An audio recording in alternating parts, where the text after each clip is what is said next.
Bonjour à tous, j'espère que vous allez bien. Bonjour à toi si tu viens de rejoindre la chaîne. Aujourd'hui, avant de commencer cette petite réaction, j'ai envie de remercier tous ceux qui ont participé au Tipeee. Ça fait extrêmement plaisir.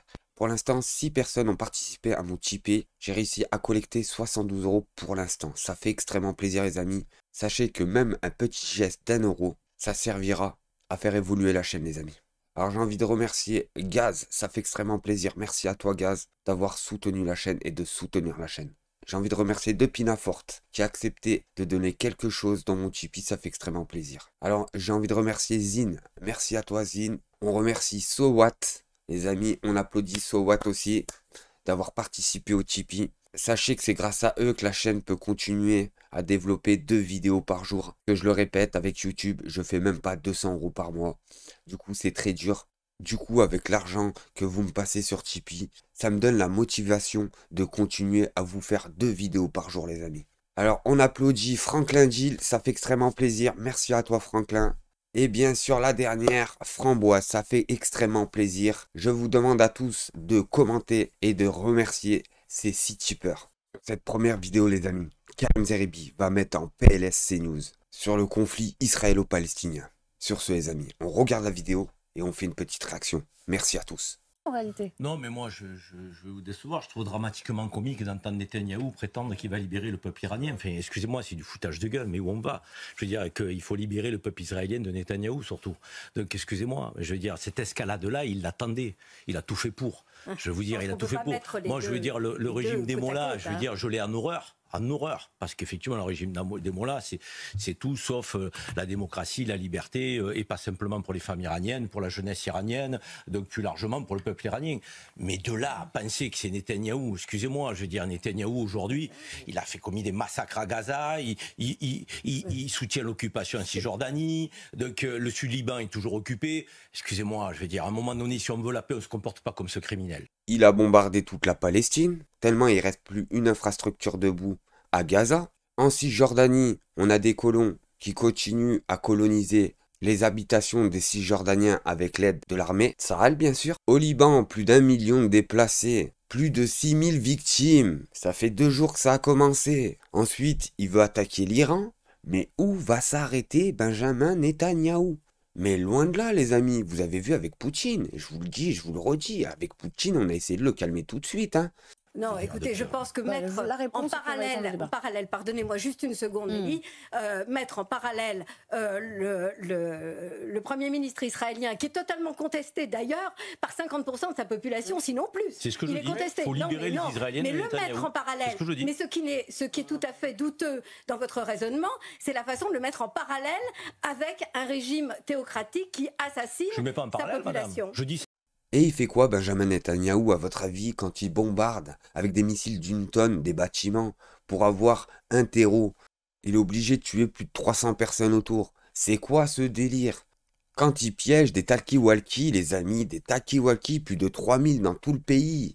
Et vous l'avez bien vu, hein, ça a choqué personne. Hein. Au contraire, les amis, on nous expliquait que Tsahal c'était James Bond 007. On nous expliquait qu'il n'y avait que Tsahal qui pouvait se permettre de faire ça. Les plus intelligents, c'est l'armée la plus morale du monde. Voilà ce qu'on nous expliquait sur les plateaux français. Simplement que je considère aujourd'hui que dans l'embrasement régional, on a des actes terroristes qui proviennent de l'Iran et on a donc des actes terroristes qui proviennent d'Israël. Mais vous les mettez en parallèle. Moi j'appelle ça des actes terroristes. Écoutez, moi je suis clair, hein, donc je pense que si Israël veut assurer sa sécurité, ce qui est tout à fait légitime et ce qui est indispensable, c'est la fin de la colonisation, c'est la fin de l'occupation, c'est la fin de la politique qui a été menée de ces dernières décennies. Je veux dire, on peut raconter ce qu'on veut. Le 7 octobre, moi je l'ai condamné maintes et maintes fois.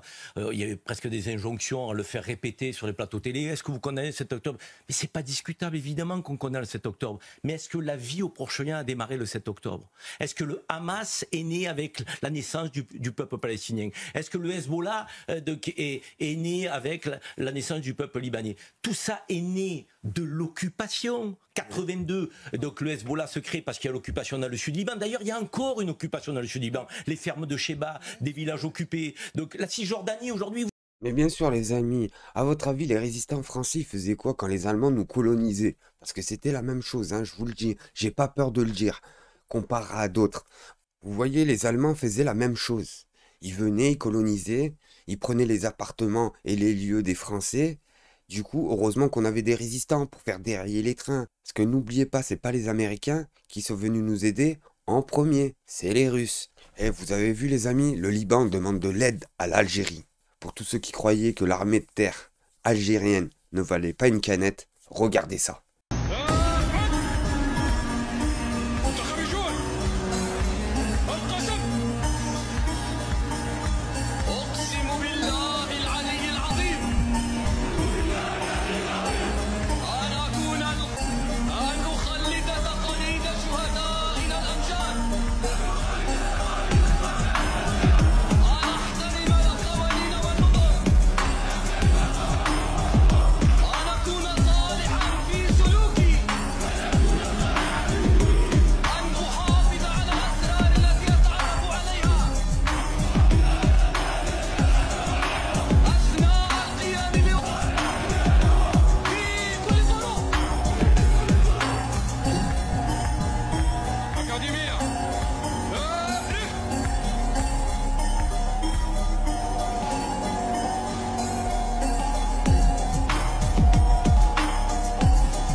Comme le moustachu voulait son espace vital, l'État israélien dirigé par l'extrémiste Netanyahou ne cache plus son projet du grand Israël, les amis.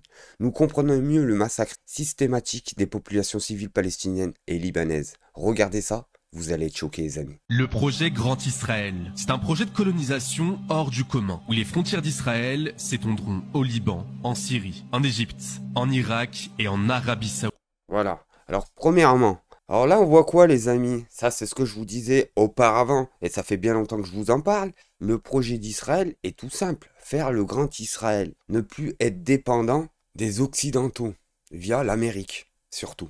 Et si vous regardez bien les pays qui sont en rouge, l'Égypte est déjà à genoux devant eux. La Cisjordanie est en train de se faire coloniser. Le Koweït, c'est pareil. La Syrie, il reste plus rien de la Syrie.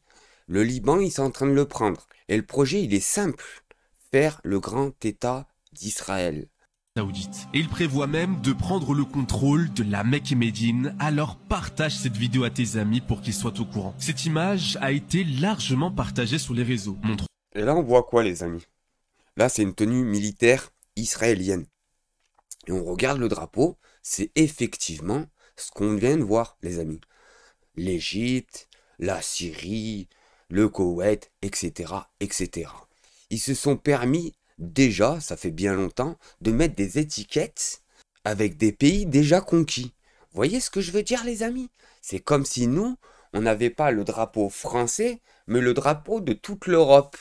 Un soldat israélien portant un insigne représentant le Grand Israël, incluant des pays voisins tels que le Liban, qui est attaqué en ce moment même. Tu as sûrement dû voir ces images ces derniers jours, où le premier ministre israélien, Benjamin Netanyahou, a surpris le monde entier avec deux cartes. L'une nommée Malédiction, représentant les ennemis d'Israël, et l'autre nommée Bénédiction, montrant les amis d'Israël, dont l'Arabie Saoudite. La vérité derrière ces cartes, c'est que cela fait partie du plan de division des pays arabo-musulmans, car la domination régionale d'Israël ne dépend que de la fragmentation des pays environnants. Ils ont donc intérêt à ce que les pays arabes soient divisés afin de les affaiblir et donc d'éviter que les musulmans s'unissent contre eux. Diviser pour mieux régner. Déjà à l'époque des Indiens, comment on a fait pour chasser les Indiens? On a fait la même chose, cette stratégie-là. Mais ça depuis des millénaires. Cette stratégie-là, elle marche. Séparer pour mieux régner. Dans les États, ça marche comment à votre avis? Pourquoi il y a un parti gauche, un parti droite, un parti centre? Pour séparer, pour mieux régner. Parce qu'ils ont bien compris, les plus grands de ce monde, que si les peuples commencent à s'unir, il n'y a plus rien qui peut les arrêter. Et là, les amis, sur cette vidéo, Meir Habib le Facocher, imaginez-vous 2 secondes qu'un député français musulman qui fait la même vidéo devant un lieu saint avec les mêmes éléments de langage. Dans l'endroit le plus sacré du judaïsme, le Kotel Amaravi, dit mur des lamentations, je suis venu ce soir pour d'abord prier le Tout-Puissant, et puis aussi vous remercier, tous ceux qui ont voté pour moi. Je suis venu prier pour ma famille, pour la France, pour Israël, pour les pays de ma circonscription, avec toute la reconnaissance que je peux avoir aujourd'hui pour m'avoir élu pour la 4e fois député de la République. Je voudrais lire devant le Kotel une prière qui est très chère au grand rabbin de France et qui m'est très chère, que les Juifs lisent depuis 1808 dans toutes les synagogues, tous les samedis. C'est la prière pour la République française. Éternel Maître du monde, ta providence embrasse les cieux et la terre. La force et la puissance t'appartiennent. Par toi seul, tout s'élève et s'affermit. De ta demeure sainte, ô Seigneur, bénis et protège la République française. Meilleur, calme-toi, meilleur. Je peux poser une question? Pourquoi tu nous lis cette merde? C'est pas comme ça que tu vas gagner ta place en France. Et le peuple français. Regarde avec bienveillance depuis ta demeure sainte notre pays, la République française, et bénis le peuple français. Que la France vive heureuse et prospère, qu'elle soit forte et grande par l'union et la concorde. Que le rayon de ta lumière éclaire. Ouais, c'est fou. Moi, je trouve ça fou, les amis. Il était député, lui aussi. Il sait à peine lire, mais c'est fou. Encore Sébastien Delogu, lui, le peuple l'a vraiment voulu. Et c'est pour ça qu'ils l'ont réélu. Lui, Meilleur Habib, on voit que ça a été acheté de toute façon. Trafiquer les élections, personne ne le connaît. Il a été réélu 4 fois. 4 fois, les amis. Je sais même pas si on le peut. 4 fois réélu. En France, il n'y a pas beaucoup de députés en France qui sont réélus 4 fois. C'est moi qui vous le dis.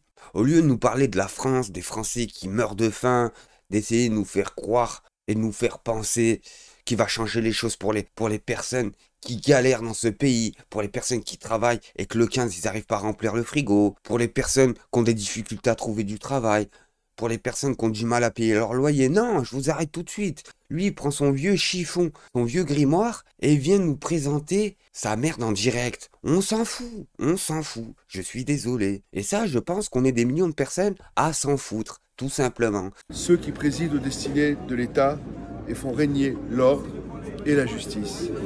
Que la France jouisse d'une paix durable et conserve son rang glorieux au milieu des nations. Que la France reste fidèle à sa noble tradition et défende toujours le droit et la liberté. Accueille, Éternel, favorablement nos vœux et que les paroles de nos lèvres et les sentiments de notre cœur trouvent grâce devant toi, ô Seigneur, notre Créateur, notre Libérateur.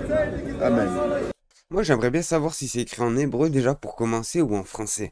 Parce que j'en suis sûr que le meilleur Habib, c'est pas lire le français. Sûr et certain. Sur ce, les amis, merci de m'avoir suivi. N'oubliez pas, un petit like, un petit commentaire, ça fait toujours du bien à la chaîne. Merci à tous.